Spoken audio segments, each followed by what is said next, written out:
Unajua, sikiza nikwambie, mimi umenioa nikiwa na bikra, kwa hivyo naona kauitoa bikra yangu kwa sasa, naona kama vile unanichafua, alafu hatujafanya ibada bado, kwa hivyo naomba kwanza tusali.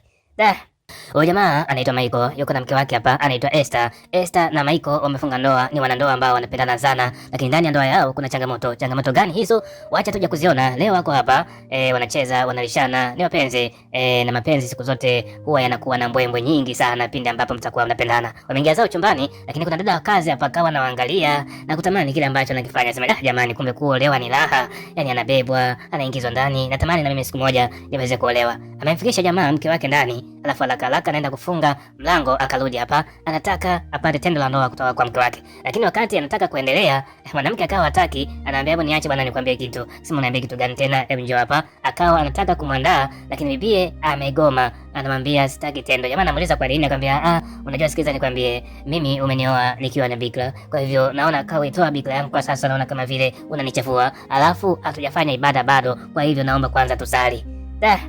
Jamaa ikabidi achoke. Bibi anaendelea kufanya maombi, eti muda wa kutoa tendo la ndoa yeye anafanya maombi, alafu kaolewa, anamwambia kwamba hataki kutolewa bikra yake, itamchafua imani yake.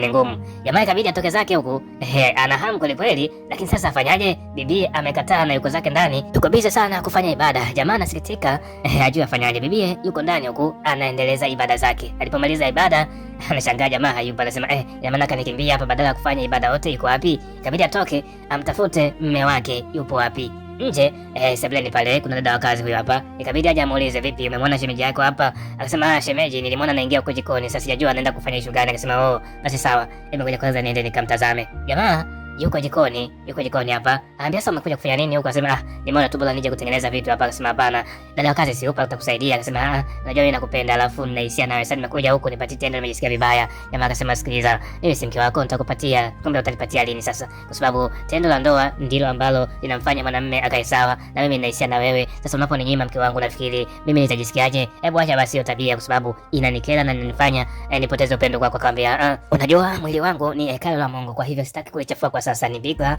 na nahisi nikitolewa bikra hii, ukinitoa naona kama vile nitauchafua mwili wangu, kwa hiyo niache kwanza nifanye zangu ibada, nimalize mambo yangu, alafu ndipo nitakupatia tendo. Jamaa kachoka sana, lakini baadaye ikabidi ampigie simu mama yake hapa. Anaambia yani mama, hii ndoa kiukweli imekuwa ni mtihani sana, tangia nioe mke wangu anakataa eti kunipatia tendo la ndoa, anasema nitamchafua. Sasa mama, hii inakuaje? Mama anasema hapana, huyo ni mke wake wa ndoa, hakuna imani ambayo eti inamkataza yeye asikupatia tendo la ndoa wakati tayari mmeshafunga ndoa, hiyo inakuaje? Asema ndio hivyo, yani hata sijui cha kufanya. Kidogo bibi akaingia hapa. Sijataka mpatie, wacha tuone kama leo atampatia. Kwa sasa kitandani anambia mpenzi wangu, usijisikie vibaya, unajua hiki ninachokifanya ni kwa sababu tu ya imani yangu. Akasema sawa, imani ipo, lakini mimi si mume wako wa ndoa. Akasema ndio, wewe mume wangu wa ndoa, lakini kwa misingi yangu bado. Akasema hakuna cha bado, mimi nakuhitaji, naomba basi tufanye tendo na wewe, si unajua tena nimemisi. Hebu anamuelekeza namna ambavyo anajisikia, lakini pia haelewi kabisa. Asema ina maana unataka tena nirudie kuongea maneno ya mchana hali ya kuwa tayari nimeshakwambia, hebu nielewe basi. Akasema mimi kikweli siwezi nikakuelewa juu ya hali hii, kwa sababu inanitesa sana kihisia na wewe ndio mke wangu. Akasema my god, wewe Mungu amenikutanisha na mtu gani bibi? Akajikuta tena anataka aanze maombi na kumwambia sikiliza, nivumilie katika kipindi hiki, nikimaliza nitakupatia tendo la ndoa. Akasema uvumilivu umenishinda, huu ni mwezi wa 3 tangia nikuoe, inakuaje? Mwezi wa 3 hajapewa tendo, eti bibi anafanya ibada. Amehama chumbani, leo amekuja kulala hapa sebuleni. Jamaa akamtazama anajishika, ana hamu sana na hataki kumsaliti mpenzi wake. Ikabidi atumie fursa ile ya kulala kwake aanze kumchezea, labda anaweza kufanikiwa kutembea naye. Anashuka chini hapa kidogo, anavua nguo yake kwa kutumia ulimi, mradi labda anaweza akamsha hisia zake, alafu akampatia tendo, lakini anaogopa.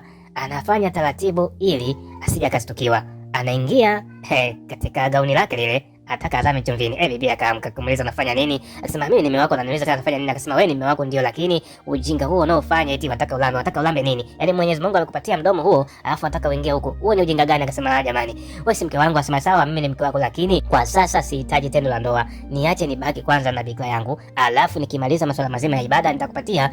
Jamaa analalamika sana. Mwanamke anashindwa kumuelewa mke wake wa ndoa, eti bibi yuko ndani hapa anafanya maombi. Hebu tuambie, ni dini gani ambayo inakataza mwanamke wa ndoa kumpatia tendo la ndoa mume wake eti kisa atachafuliwa kwa kuwa yeye ni bikra? Yuko ndani anafanya maombi. Lakini kwa upande wangu naona hii hakuna imani ya namna hiyo. Ukishakuwa mke wa ndoa, basi wewe ni mali ya mume wako. Jamaa ikabidi amuelezee kwa upande wa mama yake, anambia hii hali huku inaendelea na kiukweli sijui haya maisha yatakuwaje. Hataki kunipa tendo la ndoa, kila siku namng'ang'aniza, lakini msimamo wake ule ule. Mama anasema sikiliza, nikwambie, huyo mchunguze, yawezekana kuna tatizo ako nalo na ndio maana anakufanyia vitu kama hivyo. Haiwezekani mwanamke ambaye ana akili timamu eti akunyime tendo la ndoa kisa tu yeye ni bikra, hataki umtoe usichana wake. Ni ngumu sana. Lakini baadaye wanakutana katika dina hapa, wanakula chakula. Unajua jamaa anampenda sana mke wake, wanafurahi, wanacheka. Lakini inapofika usiku, vita inaanza. Dada hataki kutoa mzigo. Baadaye bibi mfanyakazi yule yuko zake huku anajiandaa fanya usafi, anakuja anamuuliza ina maana bado hujamaliza? Akasema ndio, nilikuwa nafanya kazi huko. Akasema sawa, lakini sikuoni katika ibada. Kwa nini? Akasema huwa anakuwa busy na kazi. Akasema sawa, pamoja na busy wako wa kazi, leo ninakuhitaji uje tufanye yote ibada, kwa sababu sitaki nikuache, inawezekana ukahatarisha ndoa yangu. Kwa hali hii jamaa usiku anaamka, mashine imesimama, bibi yuko hapa, lakini atamwanzaje? Hapo ndipo kazi ilipo. Ikabidi amshike kwanza mtomasa kidogo. Bibi alikuwa amelala, sijui atafanikiwa, wacha tuone. Anaendelea pale kufanya mambo yake, lakini bibie kaamka bwana. Anaambia mimi nikwambiaje? Akasema hakuna cha kuniambia, please, naomba, nimeshikwa sana. Akamwambia mimi nipo katika mfungo wa siku 40. Nikimaliza siku hizi 40 yawezekana nikakupatia tendo la ndoa. Yaani inawezekana. Bwana, hii ni hatari. Lakini leo yuko jikoni hapa anaandaa chakula ambacho mpenzi wake siku zote huwa anakipenda. Anaandaa chakula hiki lengo lao kumlainisha, basi bibi aweze kubali, aweze kumpatia tendo la ndoa, maana mambo yamekuwa mazito kweli kweli. Jamaa amemaliza kupika, kumbe bibi yuko zake ndani hapa, alikuwa amelala bado. Akafika kitandani, anamwamsha na kuambia amka uweze kupata breakfast. Bibi ikabidi amka kidogo, anambia leo nimekuandalia breakfast ambayo unaipendaga siku zote, hebu amka basi. Akasema wow, asante sana. Uliamka muda gani? Akasema niliamka nikaandaa chakula hiki hapo kizuri, mpenzi wangu, njoo nikulishe alafu tuongee kitu kizuri. Nilikuwa naambiwa nikifanya tendo hili la ndoa naumia sana, kwa hiyo labda basi tukifanya wewe unafanya taratibu. Sawa mpenzi wangu. Akamwambia sawa, nitakuwa nafanya taratibu. Akamwambia basi leo naweza nikakupatia. Leo amekubali kutolewa bikra huyo bibie, na imani itatoka baadaye. Dada wa kazi yuko ndani hapa, mama akamletea zawadi. Akamwambia umeziona hii zawadi?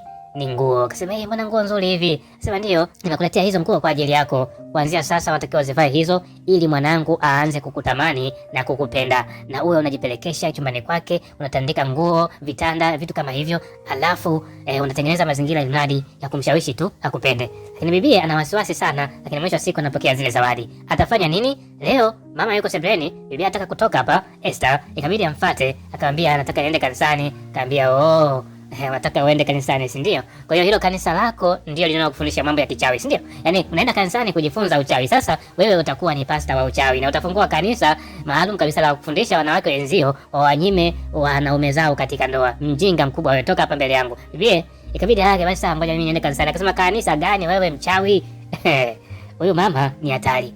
Leo dada wa kazi Joy bwana kaingia chumbani kwa jamaa bila ruhusa. Jamaa toka chooni anamkuta hapa, anamuuliza unafanya nini? Akasema nimekuja hapa kutandikia kitanda, naona bosi hayupo. Bwana ile kugeuka huko nyuma, Mungu wangu, kivazi alichokivaa ni hatari. Jamaa kumbuka na uchu, sijajua kama alipewa tendo siku ile, lakini dada amekuja kwa lengo la kumtamanisha. Amemaliza anamwambia nikupatie huduma nyingine au niende? Jamaa anamwambia wewe nenda tu, kama umaliza kupatandika kitanda sitaki kitu kingine. Huyo jamaa sijui itakuwaje. Lakini ile wakati anatoka tu mwenye nyumba amefika hapa, anamuuliza umetoka wapi? Uko juu, si chumba cha mume wangu. Akasema kuna funguo nilidondosha kule, kwa hivyo nilifuata. Akasema funguo ya namna gani ambayo imekufanya uende kufuata namna hivyo? Alafu hizo nguo fupi na nzuri kama hivi amekununulia nani? Bibi akasema hizi nguo amenunulia mama. Bibi ikamuumiza sana hii kwamba hizi nguo amemnunulia mama yake mzazi. Napanda ngazi lakini anaishiwa nguvu kutokana na majibu haya hapa. Leo bibi yuko hapa na mpenzi wake, lakini mama anasema sikiliza mwanangu, niwaambie nataka nimtambulishe huyu dada wa kazi kama mke halali hapa ndani. Kwa hivyo huyu mke wako wa sasa ikiwezekana aondoke. Bibi ikabidi aulize, lakini mama, mbona unachonifanyia sio sahihi? Kwa nini? Mama akaanza kuita pale, lakini wakati anaita jamaa anamwambia mimi nafahamu huyu hapa ndio mke wangu, kwa hivyo huyo dada wa kazi ambao nataka useme awe mke wangu sitamkubali. Mama akamuita dada wa kazi Joy. njoo hapa binti yangu, huyu ndio binti ambaye unastahili umoe wewe hapo Michael, kwa sababu ana vigezo vyote. Asema mama, huyu ni mfanyakazi wa ndani, alafu inawezekana vipi mimi nikamooa? Dada akapata hasira hapa, Esther akaondoka. Jamaa naye ikabidi amfuate, akamsukumiza dada wa kazi akaondoka zake. Mama ita amemleta huyu bibie amtambulishe awe kama mke halali humu ndani. Dada Esther anapitia machungu, yuko zake hapa analia mwenyewe. Kikweli alichofanyiwa na mama sio kizuri, ni dharau. Jamaa ikabidi aje hapa ili mradi aweze kumtuliza, akamwambia sikiza mpenzi wangu, wewe ni mwanamke wangu na siku zote utabaki kuwa mke wangu. Akasema hapana, unaona mama yako kitu ambacho nakifanya, yani amenidhalilisha mbele ya dada wa kazi, ya kwamba eti dada wa kazi anatamani kuliko mimi. Kwa nini iko hivi? Kama anipendi kwa nini hakuniambia tangia mwanzoni? Maisha gani haya ambayo mimi napitia? Kikweli nimechoka. Akasema hapana, najua ndio naumia, lakini mimi sina chaguo lingine zaidi yako. Nimekupenda wewe na milele utakuwa mke wangu, umeelewa? Bibi akasema ndio, lakini hiki ambacho nakipitia kikweli kinaniumiza sana. Mama naye anamfariji dada wa kazi, kunaambia wewe usiwe na wasiwasi. Jamaa akaja hapa akamwambia asiwe na wasiwasi nini? Ina mama unakuwa hauniheshimu kabisa. Akamwambia heshima gani ambayo unahitaji? Mwanamke ambaye ni mchawi humu ndani hakuzalii watoto, alafu unambembeleza ya nini? Akasema mimi na yeye tumekubaliana, makubaliano yetu sisi mimi na yeye, wewe hayakuhusu. Kwa nini unaingilia vitu ambavyo haviwezekani? Mama akasema haiwezekani. Kwa nini? Huyu dada wa kazi atakufaa kwa sasa. Akasema hapana, siwezi nikamwacha mke wangu eti kwa sababu ya dada wa kazi. Akasema sikiliza, mimi ndio mama yako. Akasema sawa, wewe ni mama una nafasi, lakini humu ndani siwezi nikamwoa mwanamke mwingine zaidi ya mke wangu. Jamaa akaondoka, ugomvi kweli kweli na mama yake, lakini hakumuelewa kwa kile ambacho nakihitaji. Leo anamwaga hapa mke wake, anamwambia naenda kazini, lakini kuwa makini na watu ndani, na wakikufanyia kitu kibaya chochote nikirudi itabidi uniambie, sawa? Nakupenda sana mke wangu. Akasema hata mimi nakupenda pia, uende ukafanye kazi salama. Akasema sawa, basi naondoka. Akasema sawa, nitakumisi sana mpenzi wangu. Ikabidi amwage hapa mke wake, anaenda kazini. Leo mama yuko hapa anakula ndizi na bibie. Bibie sasa hivi afanye kazi kabisa. Jamaa ikabidi afike hapa awaage, akawasalimia. Akasema unasalimiaje hivyo? Sema mke wangu, sio namuita dada wa kazi. Akasema wewe dada wa kazi inawezekana vipi? Sasa hizi anakula ndizi hapa alafu hajafanya kazi yoyote. Kila kitu iko ovyo, ina maana kazi afanye nani? Mama anasema huyu sio dada wa kazi kuanzia sasa. Huyu ni mke wako, kwa hivyo anatakiwa apate heshima zote. Kamuite huyo mke wako huko ndani aje atufanyie kazi. Akasema mama, kweli unanivunjia sana heshima na hiki ambacho unachokifanya kiukweli mimi sikikubali kabisa. Sasa hizi ni muda wa kufanya kazi alafu namwacha bibie anakula ndizi hapa. Hii ni tabia gani? Nje hapo nitamfukuza. Akasema wewe huyu huwezi kumfukuza, na yupo hapa kwa ajili ya kukuzalia na amejiandaa kabisa. Binti yangu, kuwa na amani, huyu hapa ni mume wako. Akasema sawa, kama ni mume wewe ndio unamtambua, lakini mimi najua mke wangu ni mmoja tu. Mke yuko ndani huku, mawazo kweli kweli, anaumia, analia, analalamika na Mungu wake, Mungu wangu, jaribu gani hili ambalo ananipatia? Lakini bibi naye wakati mwingine kataka, kwa nini mwanzoni alikuwa anamnyima tendo mume wake kiasi kwamba hadi mume akatoa siri kwenda kwa mama yake. Bwana last born hawa. Ukimchokoza kidogo, mama bibi leo kaninyima. Analia sana kutokana na yale ambayo yametokea. Yuko zake jikoni hapa anaandaa chakula. Mama akaja akamuuliza unafanya nini? Akasema namwandalia chakula mume wangu. Akasema una akili timamu? Ina maana ukaona haitoshi unataka umtengenezee sumu mweke katika chakula mwanangu? Bibi akasema lakini mama, mbona una maneno makali? Akasema sio maneno makali, wewe haupaswi kumpikia mwanangu tena humu ndani, kwa sababu nimegundua una roho ya kichawi, kwa hivyo unaweza kumwekea ubaya wote mwanangu katika chakula. Bibi anaendelea kufanya kazi kama kawaida. Ikabidi mama amuite Joy. Joy, njoo hapa. Joy akafika akamwambia umeona hiki ambacho nakifanya? Wewe ndio unastahili kumpikia chakula mwanangu. Ikabidi umfukuze huyu hapa. Bibi naye akapata nguvu anamfukuza eti toka nje. Dada nauliza, yani wewe unapata nguvu wapi ya kunifukuza mimi? Akasema nimekwambia hivi, mimi ni mwanamke halali humu ndani kupitia maelezo ya mama, naomba utoke nje please, toka nje ili mradi uweze kuweka amani humu. Mama akamwambia sikiza nikwambie, huyu tunamfanya hivi, bwana kampiga na bakuli la maji. Bibi analalamika sana, anasema mama, hiki ambacho unachokifanya hivi mimi nimeukosea nini? Mbona nichukia hivi? Akasema sikuchukii, ila nachukia ujinga wako, kwa sababu mimi nahitaji watoto alafu wewe unaniletea ujinga. Bibi Joy akasema toka nje. Bibi akainama hapa akawa anajifuta, lakini tayari ameumia, amemwagiwa maji machafu, ikabidi atoke tu aondoke zake. Baadaye mama anamwambia sasa, sikiliza nikwambie, wewe ndio kumpikia mwanangu chakula, sitaki apike huyu chakula kwa sababu anaweza kumwekea sumu au madawa yalimbwata ili mradi aweze kupendwa zaidi. Bibi amejifungia ndani, ameumia sana kwa kile ambacho amefanyiwa. Baadaye jamaa anafika hapa, anamuuliza mbona uko hivyo mpenzi wangu, kuna nini? Anasema leo nimepigwa, mama amenisema sana, amenifukuza eti nisikupikie chakula wewe kwa sababu nitakuwekea sumu. Jamaa akasema unasemaje? Akasema ndio hivyo, yani amenipiga sana na hayo maji, amenimwagia maji machafu. Akasema bwana,